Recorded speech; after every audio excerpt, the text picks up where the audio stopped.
Hey guys, Brian B from Nerds with Attitude podcast. Picked up a couple things from the thrift store today. Might interest you guys just a little bit. Wanted to share it with you today, so here we go.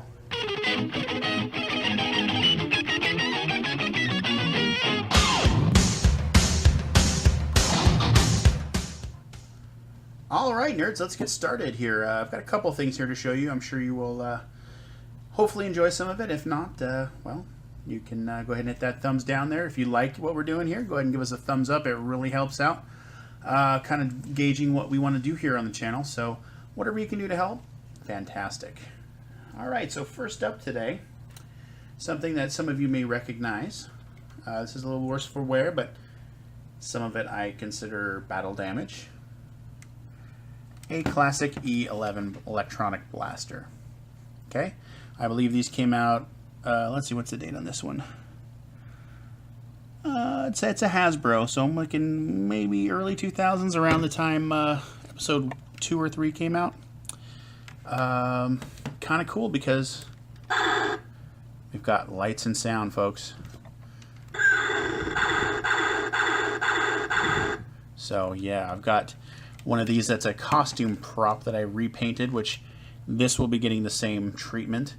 Unfortunately, this is much less accurate than the actual E11 blasters. Let me show you the one that I had as a costume, and you can kind of compare the two. There's this one. It's white. Obviously, it's white with a red-orange tip to designate that it's actually a toy, not a real gun. But here's my repainted costume one. As you can see, it's much more detailed here. You've actually got the cartridge there and the computer on the side there. There's also the kickstand is on this one. I don't know how hard it would be, but I think I'm actually may just strip the guts from this one, and make this a static prop, and then this one, since it's already got a paint job on it, make this one the prop, because of the, it's got a nice paint job on it. It's ready to go. It looks battle worn and ready to go.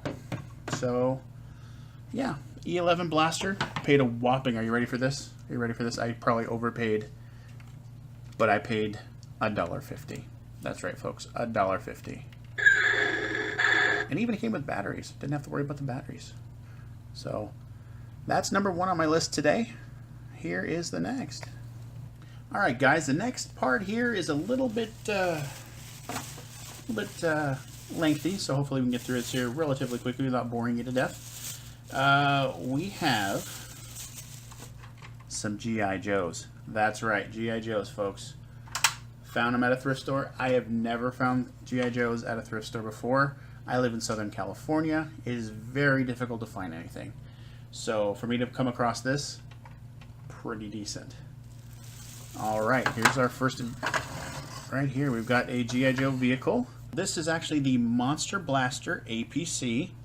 If you look at it here, it's got some neat features. It's got a blaster here that kind of falls off. No, kind of pulls forward here so a Joe can sit in there. We've got some turrets back here that are obviously missing, and there's a giant piece that actually sits up here that is also missing from it. But hey, hard to find these things. I believe this was 1993 when this came out. We've also got another hatch here where Joe can pilot. And lots of room for 2 more Joes up here, 2 more in here. Looks like the standing room here. And also the pegs here at the back for them to stand. So not too bad of a find. But what was great is I have this item. And these were also included. Let me start off slow here. We've got just some random weapons, okay? These were actually stuck inside, which is great.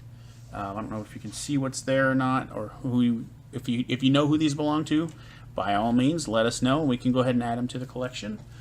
As you know, we here at Nerds with Attitude podcast are very avid G.I. Joe collectors. So these weapons, we'll just leave them out here, came along with it. Let's go ahead and start off here with, I know several people's favorite. This is, I believe, a version 2 Beachhead. I could be wrong. If I'm wrong, by all means, comment in the comments below. Tell me that I'm a complete moron. I have no idea what I'm talking about. Wouldn't be the first time. Anyway, here's Beachhead. I believe it's version 2. He's actually got an original weapon with him. Not all of the weapons. I believe he had quite an array of weapons, but Beachhead here actually has one of his weapons. So, awesome. We'll go ahead and stick him on the back here. Let's go ahead and stick him on the back like he's doing something important, huh? There we go. Beachhead stuck there. Got a kind of a unusual here one to go with it. No weapons with him, unfortunately. I don't believe he actually came with weapons, but he did come with boxing gloves. The boxing gloves for, if you remember correctly, Street Fighter versus G.I. Joe. This is Balrog. So he's actually, his body is based on, I think, a brawler from 92, 93, if I'm not mistaken. Just a repaint. Same chest, same arms, different head. So we'll go ahead and set him right in here. And again, I found these all at a thrift store. And just wait till you get the price of what I paid for all these.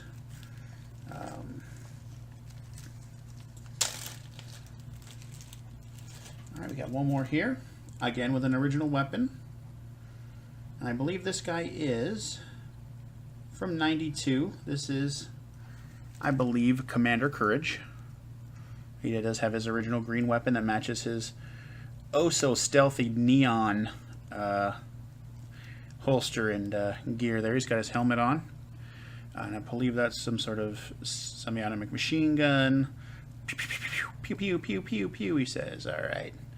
So we'll go ahead and set him next to Barranca, or Mr. Street Fighter over there. Because these guys have a mission to go destroy Cobra. So we'll set him in there.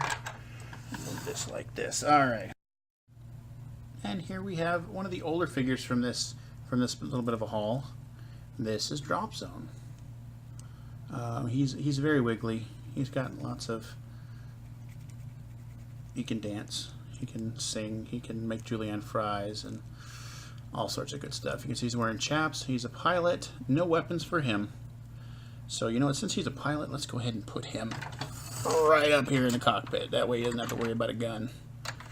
Shove him right in there. See ya. Alright, so 1993s. I'm very jealous because I wish I was in his climate at this point. And this is 1993 Frostbite with 2 official weapons that came along with him. Okay, he's pretty good shape. He's not too dirty. A lot of these are in really good condition. Looks like they're played with 2 or 3 times and thrown in a box with this vehicle, and that was that. So we'll put Frostbite back here so you guys can see him do his thing. He's all right there at the turret, which is missing. Battle damage from Cobra. I guess we'll go ahead and use our imaginations on that. Alright, next guy here is going to be a version 2. Does not have a weapon either. This is Backblast version 2. So as you can see, he's got the version 2 because it says he's got the U.S. Marine Corps, U.S. Army on his chest instead of it just saying U.S. Army. He's got the emblem, which makes him version 2. As well as there's no writing on his leg. Version 1 has writing on his leg, I believe. I'm not the biggest Joe collector, but from my research, that's what I've come up with. So Backblast, I can't imagine would be any less comfortable not in a gunner seat. So we'll put him in the main gunner seat with an important job here.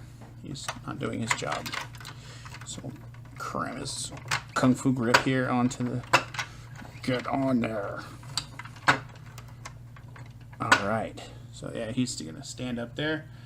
And last but not least, because this video is already going too long, and I'm sure you guys are completely bored at this point, but still interested to see what I found. So with that, we've got a 1991, a very loose jointed, no weapons, but we have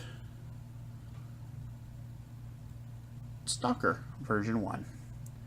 As you can see, he's got the backpack. The cool thing about that backpack is makes light, it makes sounds. So let's see if we can actually get any close. I don't know if you hear that at all. I don't know if you've got a machine gun sound. I'm going to replace the batteries.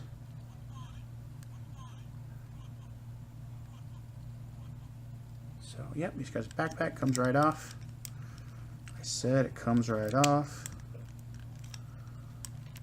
Or not. Maybe it's perfectly stuck there. I don't know. Maybe I'm doing something wrong. Anyway, this guy, I have no idea where to put him. Let's put him by himself over here. He's going to serve up everybody's lunch because his back. Oh! Anyway. So you guys get the idea. This is the thrift store finds. Oh, I haven't told you how much I found it for. So, take a couple guesses here. Got that blaster for $1.50. And I only spent a total of about $3. So all these classic figs and the vehicle I got for $1.50. That's right. That's probably an insane deal. I estimate about $30 to $40 worth of Joes here. I could be wrong. I could be completely overdoing it, but who knows? To the right buyer, some of this might be worth it. So anyway, that is my thrift store. Oh, you know what? I lied. There's one more thing, guys. But wait, there's more. Excuse me, Joes. Get you guys out of there. And you, Mr. Heavy Backpack. All right. This one's kind of ridiculous, but I have to include it because I found it on the day. Boom. But, Brian, a controller, really? What's so good about a controller? Well, honestly, nothing's good about this controller. This is an RCA TV joypad controller. This is the NS500. It has 50 built-in games. That sounds impressive, and it's all in one controller. However, as all of these plug-and-play games are, garbage. They're all garbage clone games that you can get anywhere else. I bought this because I am hooked on these. I have a large collection of these, so I couldn't pass this up for the low price of $250. So, yeah, put some fresh batteries in. Lo and behold, worked like a champ. One of the cool things about this one, as some of you know, I'm a big game console collector. So most of these plug-and-play games are coming, you know, the yellow, the composite, and either white or red for audio. This one is an actual stereo system. So I don't know if that intrigues any of you guys, but there you go. It's in stereo this time around. Anyway, this has been Brian, and this has been my thrift store haul. Me and the Joes and the RCA controller and the entire empire say thank you for watching, and we'll see you next time. Keep it nerdy, guys.